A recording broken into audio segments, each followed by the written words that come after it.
গানটা খুব বিখ্যাত গান।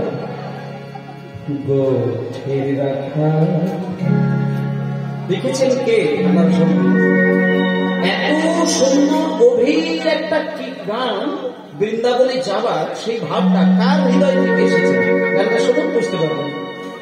গোঠের রাখাল বলে কোথায় বৃন্দাবন, যেথা রাখাল রাজা গোপাল, যেথা রাখাল রাজা গোপাল হলো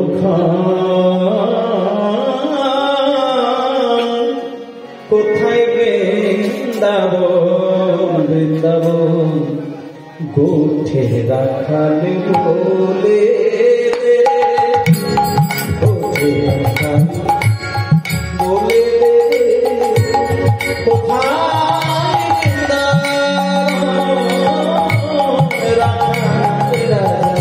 গোপাল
আচ্ছা, দিনের বেলায় খেলে দুখানা চাঁদ আছে, এটা প্রথম কথা।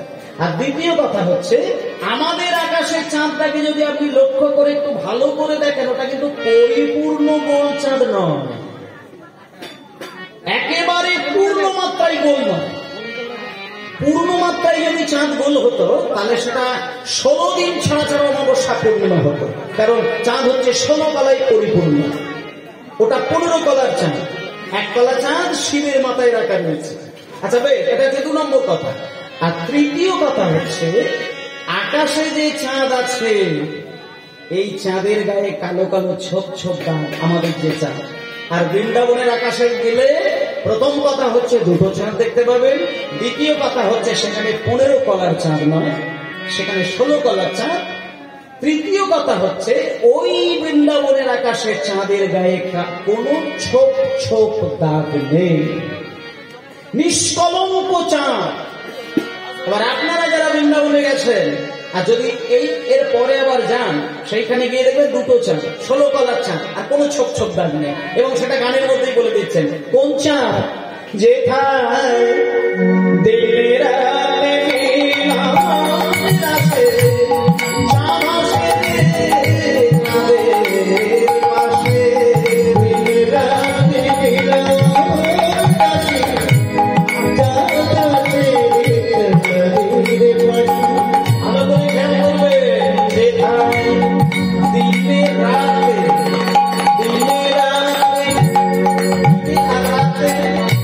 মিলনের আসে নাই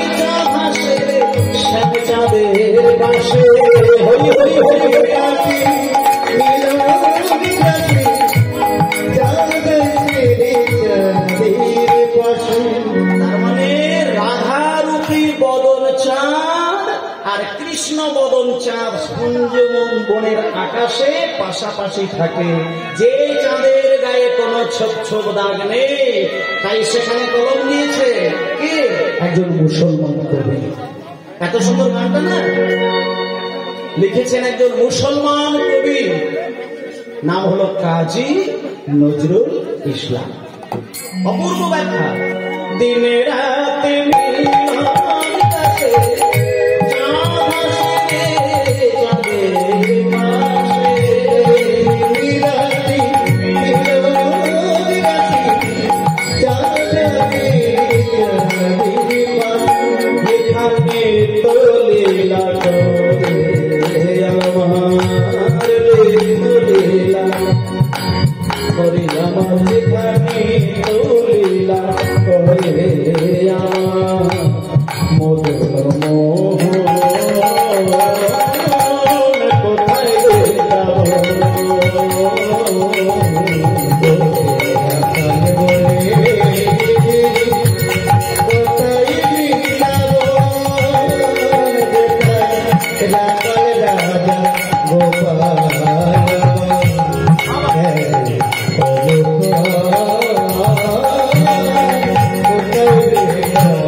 কোনদিন যদি বৃন্দাবনে যান, সেইখানে একটা ঢেউ বড় ঢেউ, সেই ঢেউয়ের মধ্যে যদি আপনি ভেসে যান, আপনার পারমার্থিক কল্যাণ হয়ে যাবে। সেই ঢেউ এখানে বললেন কৃষ্ণ নামের কৃষ্ণ নামের নামের ঢেউ শুনে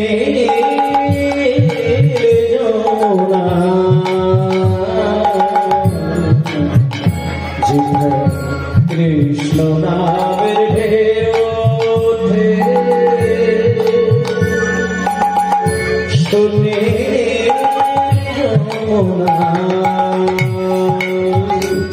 যার কমাল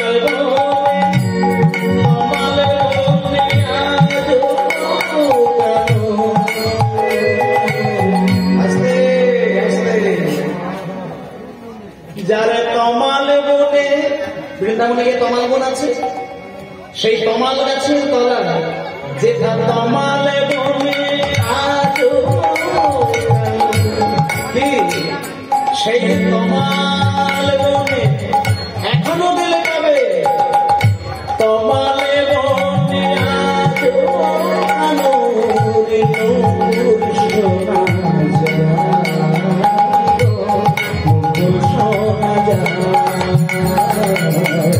কৃষ্ণ নামের ঢেউ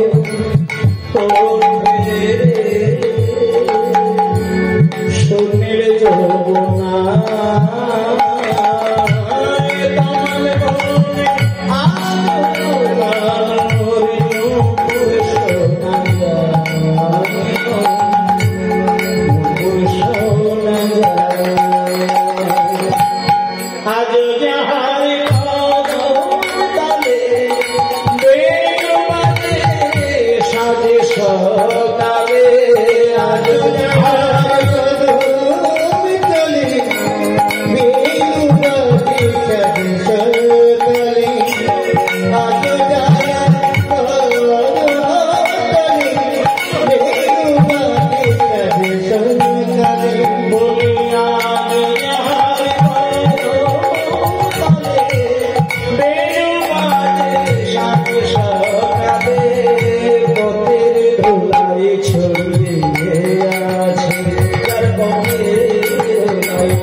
Jalla